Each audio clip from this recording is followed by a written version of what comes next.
There are rules we never speak of, but we all follow them when we fall for someone we can't have.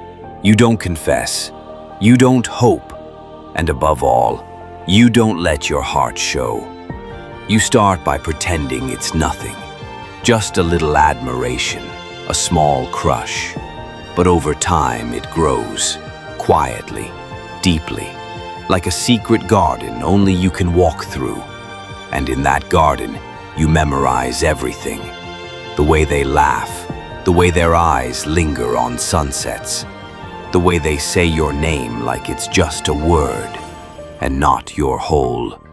You become an expert at being close, but distant. You sit beside them, but never too close.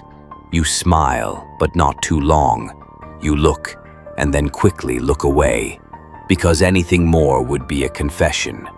And you're not allowed to confess, not when they're already giving their heart to someone else. There's a special kind of ache that comes from watching them love someone else. You cheer them on, you listen to stories about their happiness, and all the while your own heart quietly falls apart. You become their secret safe space while hiding your own storm. Sometimes they ask, "Are you okay?" And you say, "Yeah, I'm happy for you." But what your heart really wants to say is, "I wish it was me." You want to scream it, but you don't, because breaking the silence would mean breaking what little you have left. So you stay, in the background, loving them, without ever being loved back.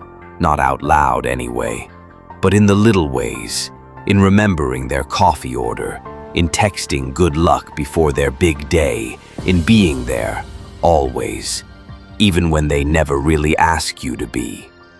And then comes the hardest part, letting go. Not because the love has faded, but because you finally accepted that some souls are meant to touch, but never hold. You don't leave with hate. You don't leave with anger. You just leave. With love still burning quietly inside you. Because loving someone you can't have is still love. It's just the kind that doesn't ask for anything in return. No grand gestures, no happily ever after. Just silent loyalty and the courage to walk away with your heart still full and your lips still sealed.